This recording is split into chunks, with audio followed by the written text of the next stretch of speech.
मशा जीवन कि विचित्र भाई, केबे दुख तो केबे सुख। से जा हो भाई, आज से मोटा पेटा धनी लोकर रक्त पी भारी बढ़िया लगिला। आगरू से गाँव गरीब हाड़ गोड़िया रोगिया लोक मान रक्त पी पी पार्टीटा पाणिचिया लगुला। जार रक्त पीली ता पछे पछे जाई ता घरटा देखी भारी बढ़िया होई थांता। ता घरे रही सबुदिने ता रक्त पी पी टिके मोटा रोटा होई थांती। भाई ओ भौणी माने दीर्घ 20 वर्ष हला आम पार्टी लोक मानकर सेवा करी करी आसु अछि, आगको मध्य करिवो। सेति पई आम पार्टी को आउ थरे भोट दे जययुक्त कले जनकल्याण काम सौभाग्य प्राप्त करि परिबु। अरे इटा मते किस्टा हेलान रे, मो मुंड खराब हेला कोन? मो पाटो खाली नेता मन को भाषण मारछि, मु कोन नेता हेलिनी कि? छी रे भाई छी, पेट तो पुरिला, दिन बेला निद आसवा कथा आसु नाही, जीवी कु अंधार भितर सुई जीवी।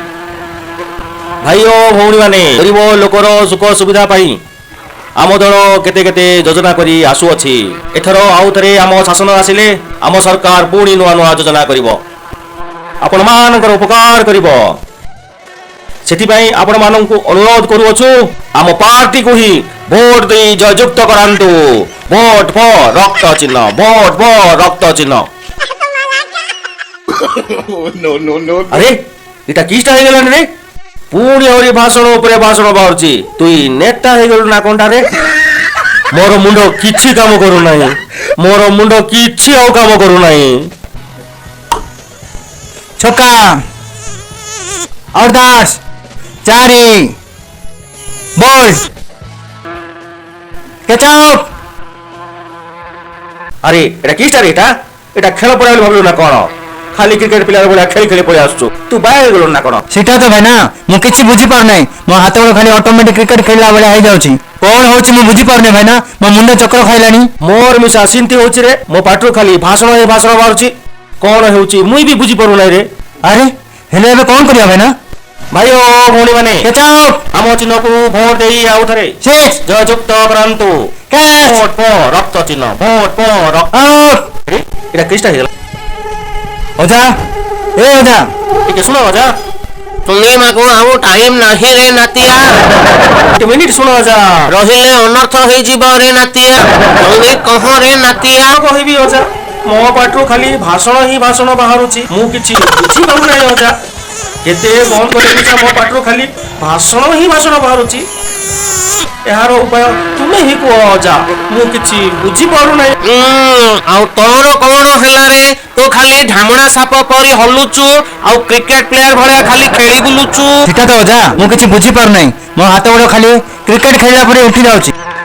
कोन होछि ओजा एटा? मु किछि बुझी पार नै, मो मुंडा चक्राइलानी। कोन होछि ओजा? तू कहिलु नातिया आजी कार रक्त पीचु? मु से गाँ को जाइथिली, से गाँ रे नेता माने भाषण देउथिले, मु सेमानकर रक्त मन भरी पीची। सेथि पई तोरे तो पार्टी रो खाली भाषण परे भाषण ही बाहरुची। तू रे नातिया आजी निश्चय गोटे क्रिकेट प्लेयर रो रक्त पीथिबु, सेथि पई तो सचिन तेंदुलकर भलिया खाली खेली खेली बुलुचु।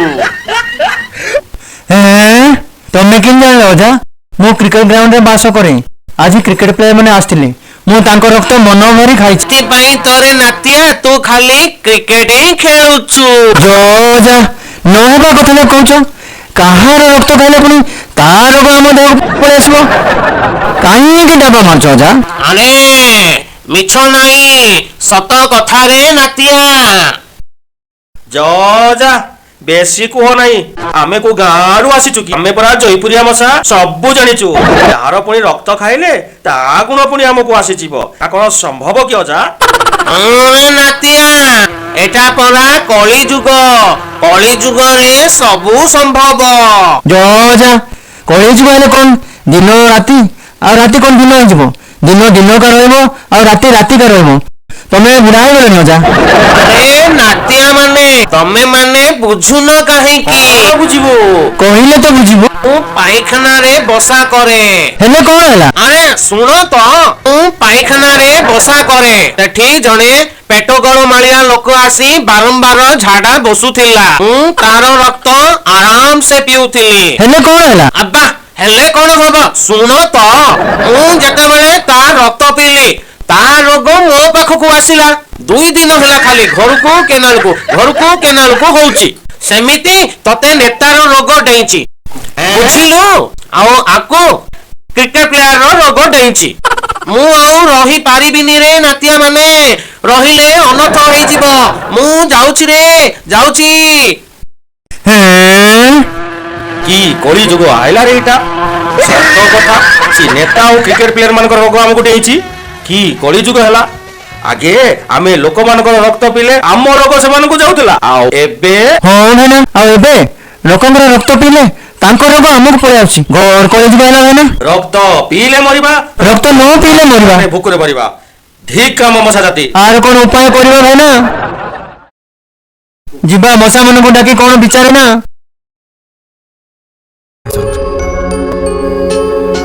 ପୃଥିବୀର କୁପ୍ରଦୂଷଣ ଏତେ ଖରାପ ହୋଇଗଲାଣି, ଏହାର ପ୍ରଭାବ ଏଇ ବିଚାରା ମଶାମାନଙ୍କ ଉପରେ ବି ପଡ଼ି ବସିଲାଣି।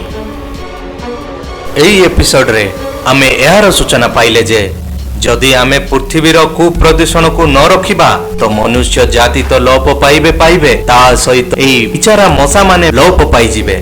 ତାହେଲେ ଏହି ମଶାମାନେ ଏମାନଙ୍କର ଅସୁବିଧାର ସମାଧାନ କରିପାରିବେ ନା ନାହିଁ, ନେକ୍ସଟ ଏପିସୋଡରେ ଜାଣିବା। ତେବେ ଯାଇ ଆପଣମାନେ ଖୁସିରେ ରୁହନ୍ତୁ।